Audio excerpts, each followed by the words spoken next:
Friends, thank you for being here today. What if I told you that the invisible hand guiding your life, deciding the price of the gas in your car, the medications in your cabinet, and even the news on your screen, belongs to a man who has been dead for nearly a century? And what if I told you that the breaking up of his empire, an event taught in history books as a victory for the people, was actually the moment that solidified a system of control from which the modern world can never truly escape? We often look at the chaos of the modern economy, the tech giants, the pharmaceutical conglomerates, the too-big-to-fail banks, and see them as new, complex, and unconnected phenomena. We think the world of 2025 is vastly different from the world of 1870. But if you look closely, if you peel back the digital veneer of Amazon and the glossy branding of ExxonMobil, you will find the same architectural blueprint beneath it all. It is a blueprint drawn by John D. Rockefeller. To understand why your life looks the way it does today, we must journey back not to the boardrooms of Silicon Valley, but to the muddy, chaotic oil fields of Pennsylvania and the austere offices of Cleveland, Ohio, where one man decided that competition was a sin and control was a divine duty. To understand the system, however, you must first understand the man, because the system is simply his personality writ large upon the global economy. John Davidson Rockefeller was born in July 1839 in Richford, New York, a product of two diametrically opposed worlds. His father, William Big Bill Rockefeller, was a traveling con man, a pitchman who sold patent medicines and fake cancer cures. Bill was a man of the world, charming, ruthless, and utterly devoid of scruples. He once famously bragged that he cheated his own sons every chance he got just to make 'em sharp. From his father, John learned the brutal realities of commerce. Trust no one, take every advantage, and ensure you're always the one holding the money at the end of the transaction. His mother, Eliza, was the counterweight. A devout, stern Baptist, she instilled in John a deep, unshakable sense of moral order, discipline, and religious destiny. She taught him that waste was a sin and that diligence was a form of worship. When you combine the ruthlessness of a con man with the moral certainty of a zealot, you get John D. Rockefeller. He did not view his destruction of competitors as cruelty. He viewed it as a moral imperative. In his eyes, the marketplace of his youth was chaotic, wasteful, and inefficient. By crushing his rivals, he wasn't just making money. He believed he was doing God's work by bringing order to chaos. He was civilizing the industry. This conviction, that monopoly is actually a benevolent force for stability, is the psychological foundation of the system we live in today. But personality alone doesn't build an empire. You need a strategic insight, and for Rockefeller, that insight came not from drilling for oil, but from realizing where the true power lay. The story begins in earnest in 1859 with the Pennsylvania oil rush. It was a time of madness. Black gold had been discovered in Titusville, and thousands of prospectors flooded the hills, drilling wildly. Fortunes were made in a week and lost in a day. It was the Wild West. Prices fluctuated violently. When a new well was struck, the market flooded and prices collapsed. When wells ran dry, prices skyrocketed.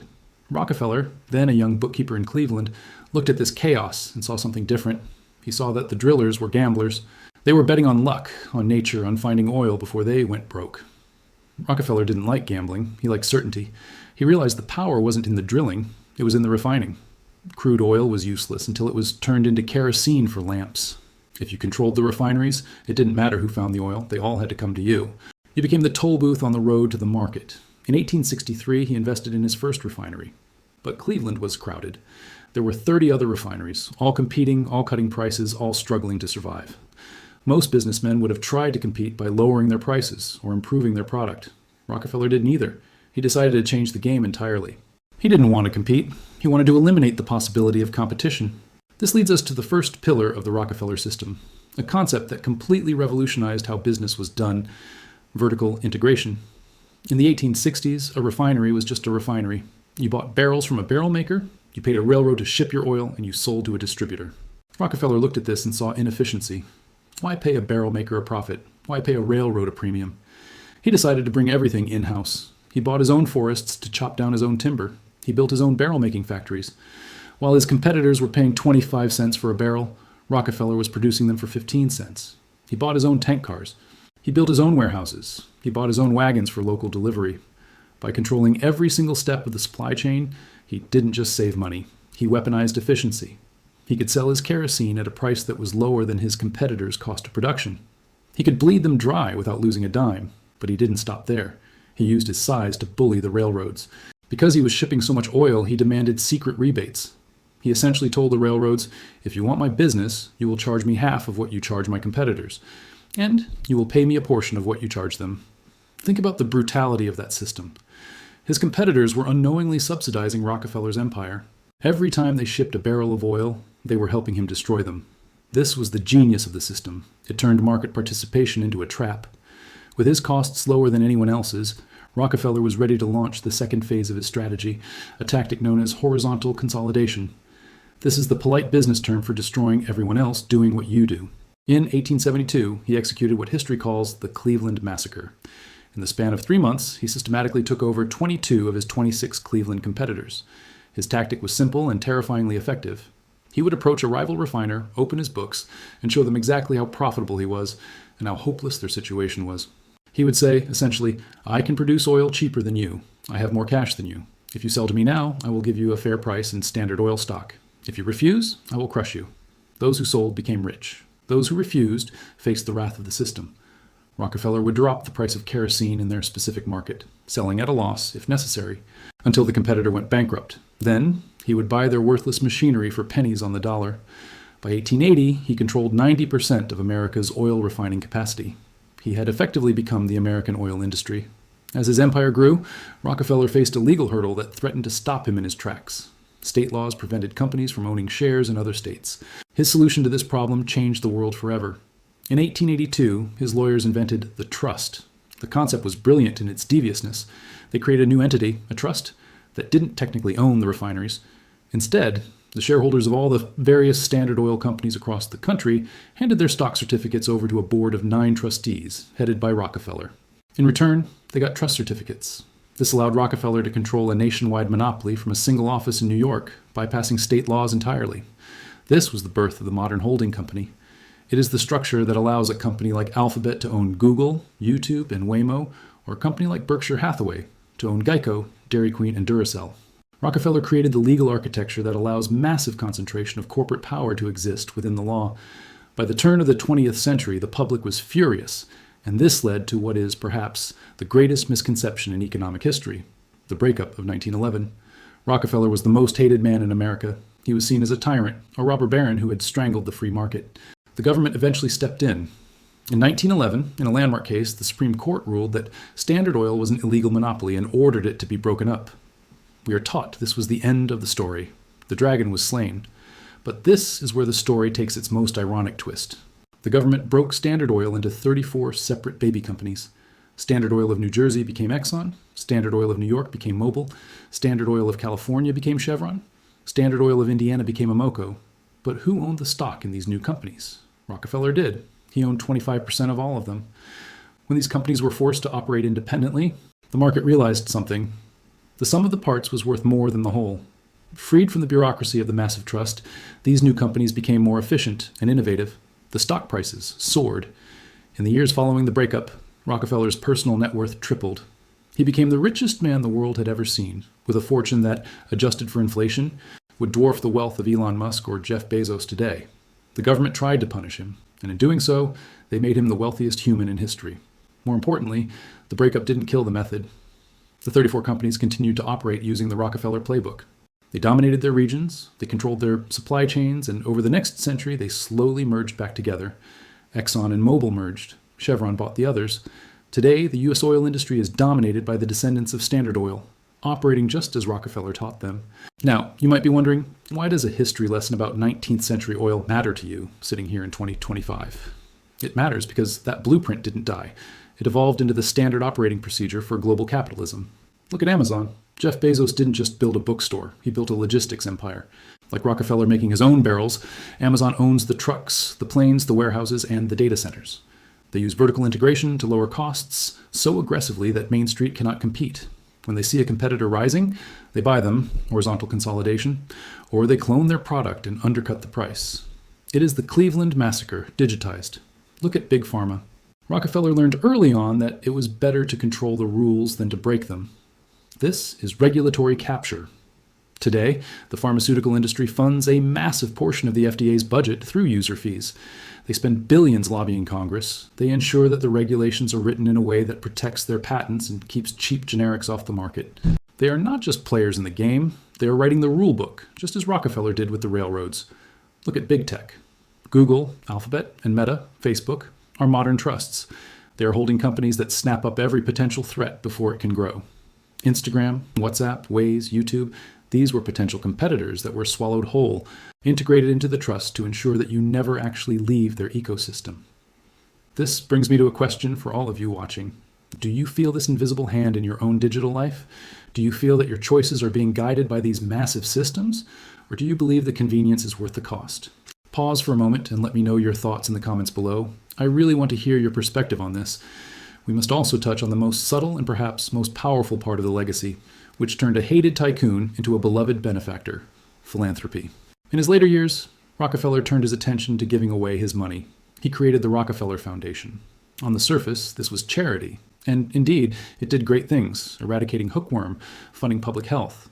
But it also served a dual purpose. First, it shielded his massive fortune from estate taxes, allowing the wealth to be passed down and controlled by his family for generations without being seized by the government.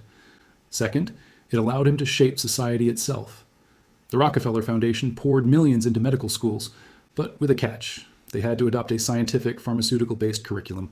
This helped shift American medicine away from holistic or natural cures and toward a system dependent on drugs that were often derived from petrochemicals, the very product Rockefeller sold. This model of philanthrocapitalism is alive and well. The Gates Foundation, the Chan Zuckerberg Initiative, these are the modern heirs to the Rockefeller Foundation. They use tax-advantaged wealth to influence public policy, education, and health on a global scale, bypassing voters and governments entirely. However, to truly grasp the magnitude of Rockefeller's ghost in our machine, we must look beyond the obvious. We must look at the evolution of the system into something even more insidious than standard monopoly: the illusion of choice and the monopoly of the mind. In Rockefeller's day, the monopoly was physical. You could see the Standard Oil tank car on the train tracks. You could smell the kerosene in the lamp. Today, the monopoly has dematerialized. It has become invisible, hiding behind a mask of endless variety. Walk down the aisle of your local supermarket. You see hundreds of brands, different chips, different cereals, different beverages. It looks like a vibrant, competitive marketplace. But it is a mirage. If you turn those packages over and read the fine print, you will find that nearly all of them trace back to just a handful of massive conglomerates: Nestlé, PepsiCo, Coca-Cola, General Mills. They have mastered Rockefeller's horizontal consolidation. They don't just own the market, they own the shelf. They create the illusion of competition so you feel like you're making a choice, when in reality, you're simply choosing which pocket of the same pair of pants to put your money into. This illusion extends from the grocery store to the digital world, where the extraction model has shifted from oil to data. Rockefeller understood that if you control the fuel, you control the economy. In 2025, data is the new oil. It is the raw material that powers the engines of the modern world: artificial intelligence, targeted advertising, and algorithmic prediction. The modern tech giants have replicated Rockefeller's refinery model with terrifying precision. They refine your raw data, your clicks, your location, your conversations, into actionable intelligence. Just as Standard Oil provided cheap kerosene to light up the night, companies like Google and Meta provide free services to light up your screens. But make no mistake, you are not the customer. You are the resource. The cost of admission isn't money, it is privacy. Rockefeller's genius was making his system efficient. Today's system makes it convenient. This is the final, most dangerous evolution of the blueprint. We do not fight these monopolies because they have seduced us. Amazon delivers in 2 days. Google answers any question in milliseconds. We trade our autonomy for convenience bit by bit until we are structurally dependent on the very systems that extract wealth from our communities. This dependency creates a new form of vertical integration that goes beyond supply chains. It integrates into our very lives. When you use a smartphone, you are operating within a walled garden where the hardware, the software, the app store, and the payment processing are all controlled by a single entity. It is the Standard Oil model applied to human interaction. They have captured not just the regulators, but the very infrastructure of human connection. And just like the railroad rebates of the 1870s, the system is rigged in ways the average person cannot see. Algorithms favor the incumbents. Search results prioritize the paid. The digital marketplace is not a town square. It is a carefully curated casino where the house doesn't just win, the house decides who is allowed to play. This is the world Rockefeller built, updated for the Silicon Age. It is a world where the trust has become the platform, but the game remains exactly the same. Eliminate variables, crush competition, and consolidate control until the user has nowhere else to go. If this deep dive into the hidden history of our economy has opened your eyes, please take a second to like this video and subscribe to the channel. It helps us continue to uncover these stories that shape our world. So when we step back and look at the canvas of the modern world, we see Rockefeller's brushstrokes everywhere. The gas you pump comes from his companies. The plastic in your phone is made from his oil. The structure of the bank that holds your mortgage was perfected by his lawyers. The drugs you take were developed in a medical system shaped by his money. The tech giants you rely on use his strategy of vertical and horizontal control. We cannot escape this system because it is not just a collection of companies. It is the operating system of our economy.